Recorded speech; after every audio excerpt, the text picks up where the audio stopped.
Oh, well, hey, man. It's Jamie. That's me here. Welcome back to my channel. Listen, let's go ahead and get into love and marriage Huntsville. Let's talk about it.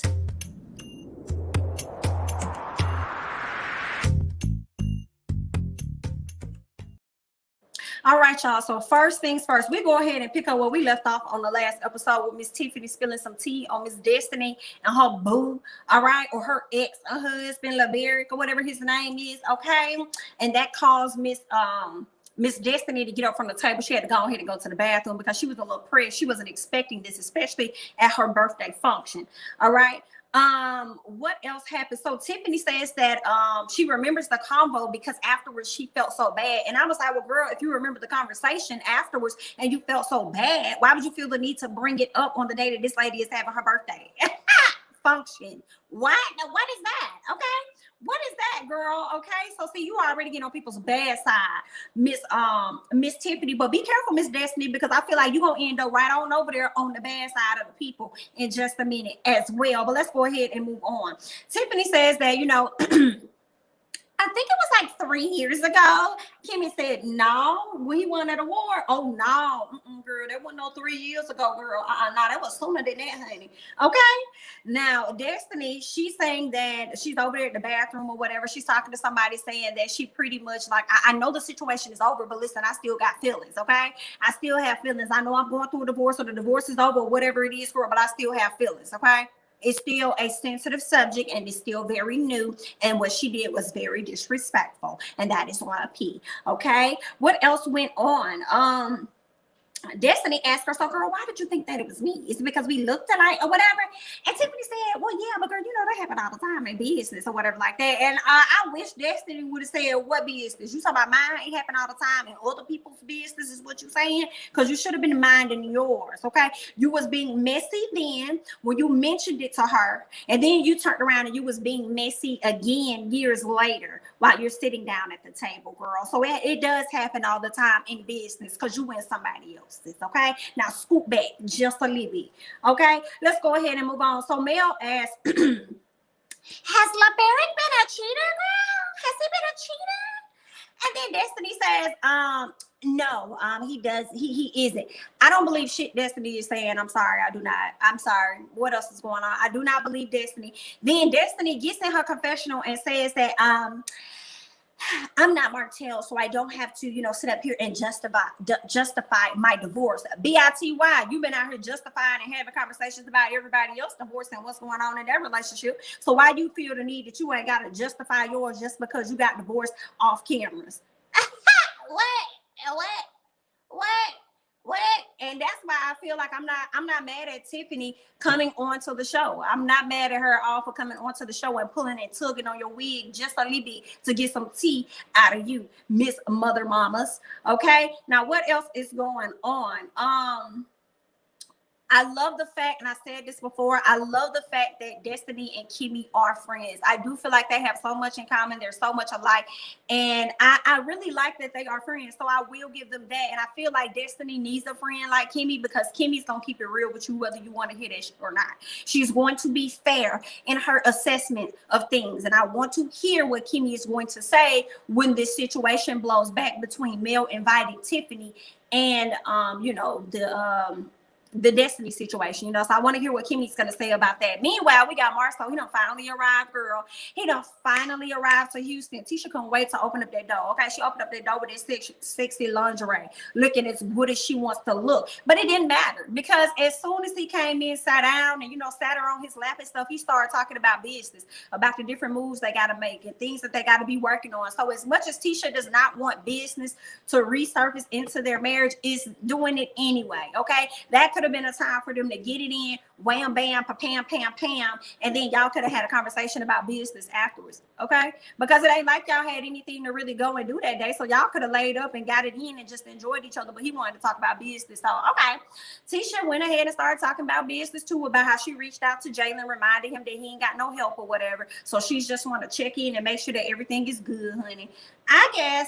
But Marlo definitely has some people that's going to go by there and check on Jalen and make sure that he's good, okay? what else we got going on? Kimmy decides to sit down with Maurice to have this conversation about Destiny's party and about the things that Miss Tiffany had to say. Okay, so she's like, Lisa, you know what I'm saying? I went to Destiny birthday party. Yeah, her. And it was a lady named Tiffany. Okay, I'm not sure if you know them. And he was like, yeah, you know, I know Tiffany and whoever else her husband is or whatever. She was like, well, listen, you know, she said some things, you know, that was really interesting to me because I felt like, how the hell she know? I didn't know. I guess you know or whatever, but it has something to do with Monster vaping in the bathroom. It has something to do with that. So Maurice tells her that he definitely knew about it, but he's confused about how she knew because he doesn't even talk to her like that. Okay. What else happened? I'm trying to see where my notes said. Maurice says he doesn't know.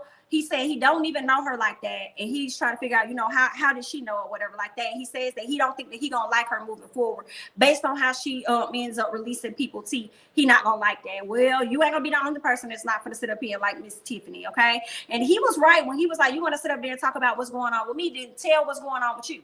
Okay, and that's what I'm saying. When it comes down to it, we're gonna see how Miss Tiffany acts when people start finding tea on her and her situation, and she gonna have to start answering to that and speaking to that. So we'll see how that's gonna go. Okay. What else did he say? So of course Maurice is pissed. He says, share your worst versus sharing someone else's worst. I was like, okay, that's a word right there. Okay, share your worst versus sharing someone else's worst. And I feel like Miss Destiny, not who's there, you.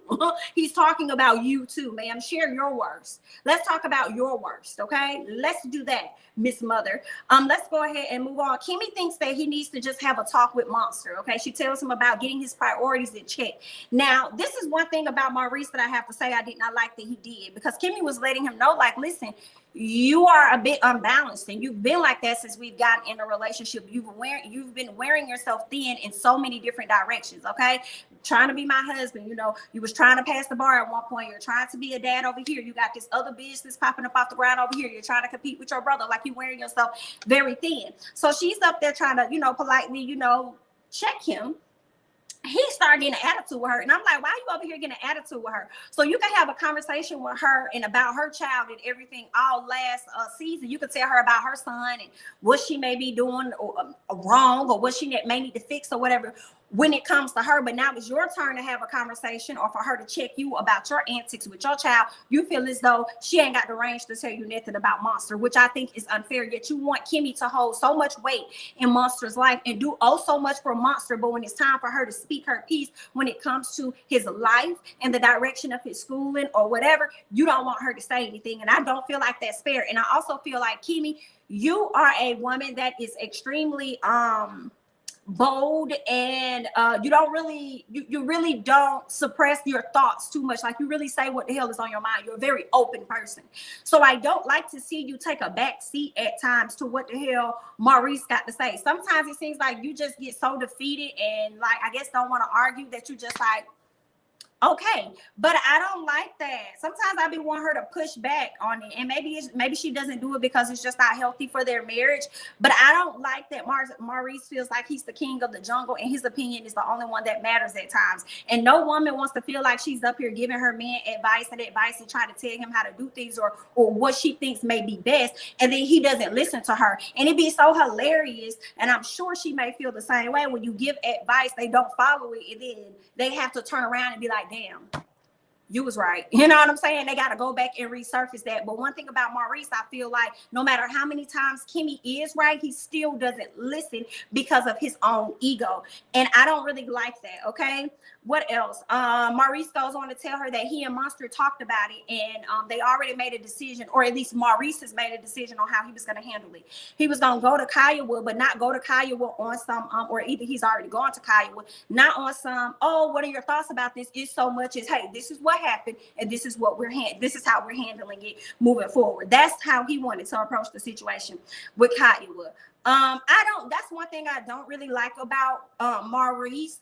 is him feeling as though his opinion is the only one that matters and his way of doing things is the only way that makes sense. This little boy ain't just your son. So if his mom has pushback about how this situation is to be handled, it shouldn't be just your way. It should be you hearing her out and you two coming to a compromise about how you're going to handle this going forward. Okay, so I don't really like that about him. And I'm seeing this thing about the Scotts. They think they know everything. And now I see what Tisha mean when she said last episode when she told Mel, I'm married to a Scott. You know, he thinks he knows everything. Do they? Do they? They do. And Maurice definitely showed me that in this episode if he's never shown me that before. And it really irked me. And I really hated to see that with Kimmy. And she just went along with it, especially when she had to sit down or had to sit down at the table to wait on Kyle. But we'll get into that. Okay, where else am I? Kimmy tells him, she says, I'm used to you not telling me things. She says she is at a need to know basis. And I'm like, that's not always good.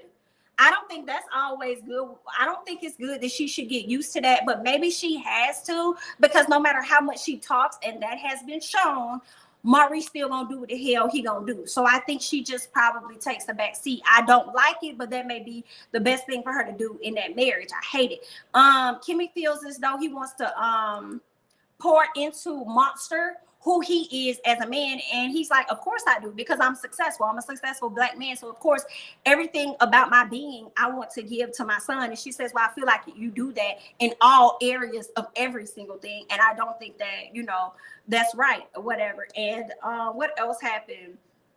She also, of course, he doesn't agree. And then she also goes into the conversation about Kyle and how she feels like she's not always tuned in. She feels like her opinion and things that she has to say about things aren't always welcomed. Okay, she'll give a lot of suggestions, but he doesn't really want to take the suggestions.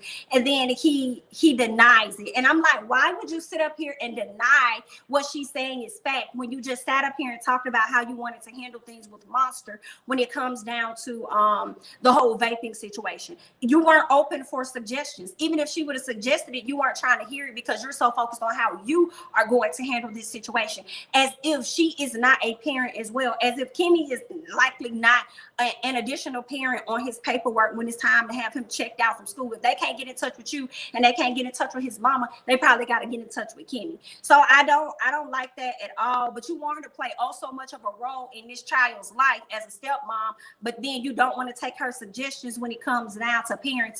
And she's been a mom that was successful at parenting with her own damn child. So I don't like that about Maurice. He definitely gives me my word. Whatever I say goes, and I don't like that. And I think at some point, Kimmy gonna get tired. She's slick getting tired now, but she not opening up saying everything of how she feels for some reason.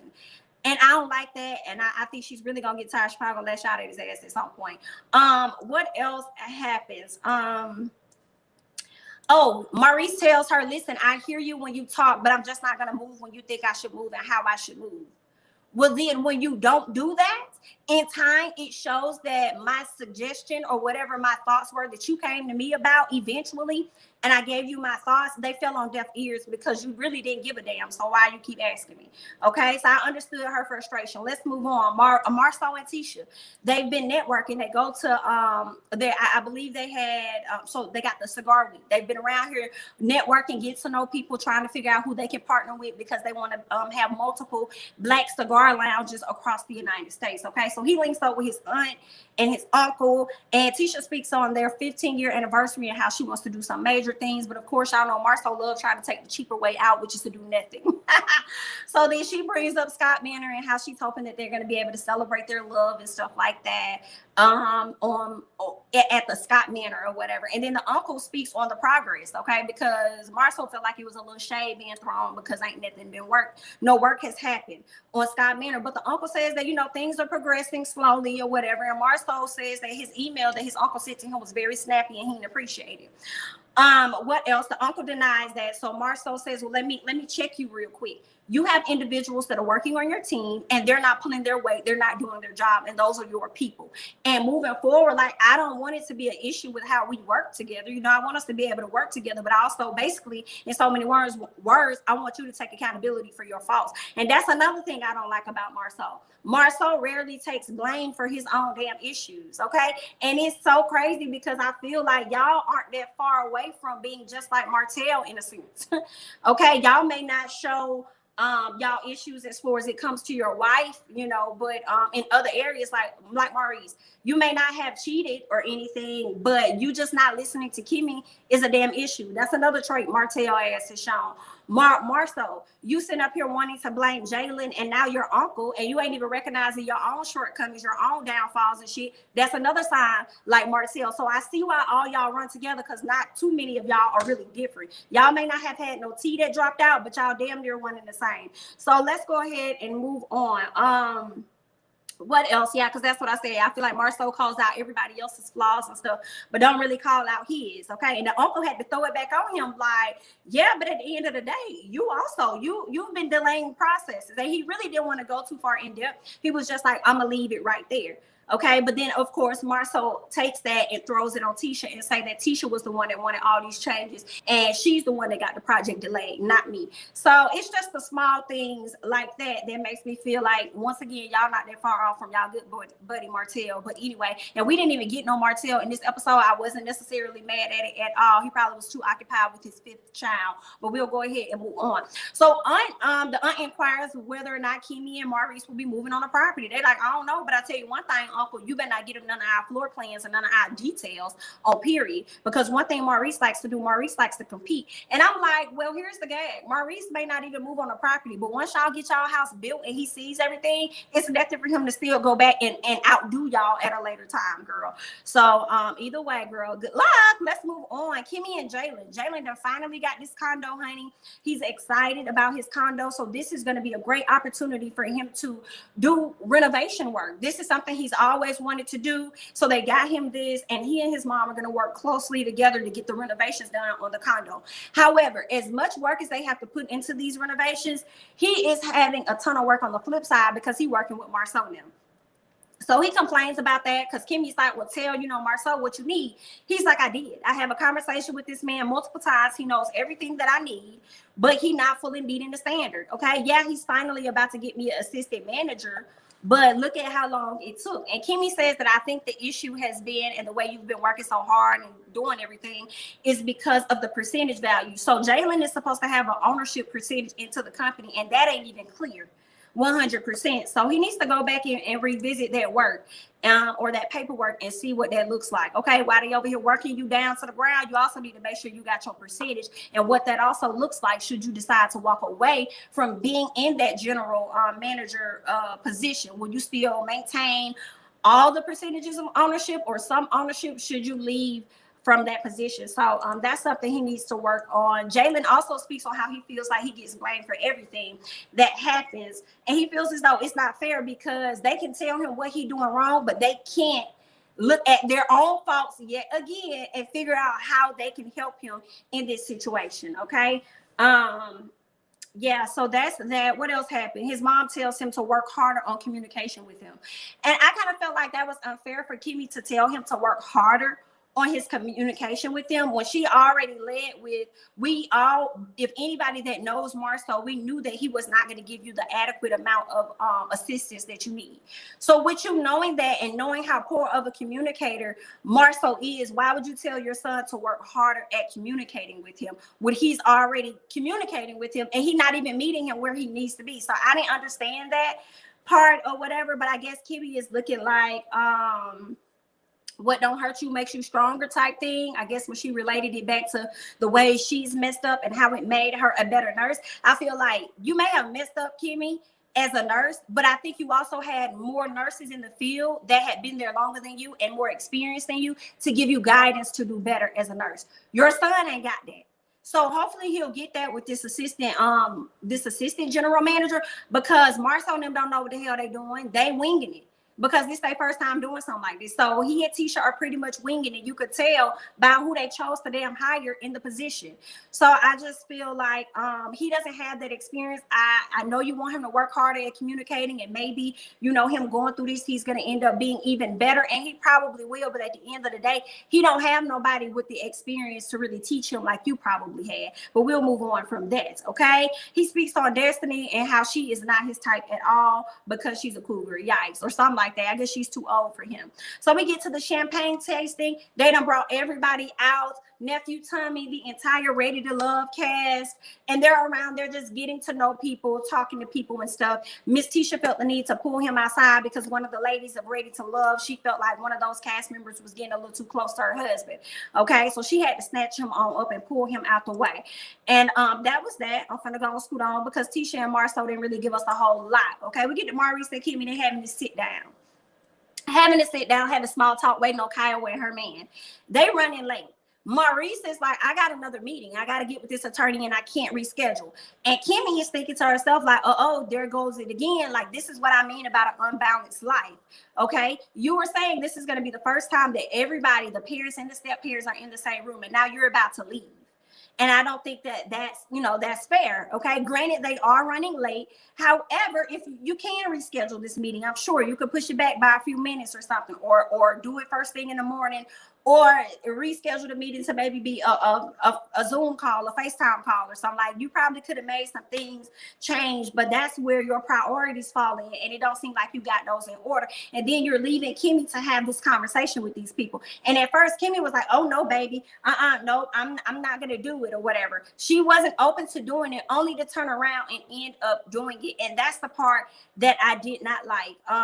What else happened? He talked about Kimmy and Kyle. Well, he feels like he fostered that relationship. She said, no, you didn't. You didn't foster that relationship with us. What you did was you pretty much gave Kyle what it is that she wanted. That's what you did. But you didn't foster any relationship between the two of us, because they're starting to do better in their friendship or whatever. Maurice goes ahead and he ends up leaving. And I just hate that, because I feel like you barely be want her input about things, but you want her to sit up here and have a conversation with your ex-wife and her husband. So she got to sit up here and entertain these people.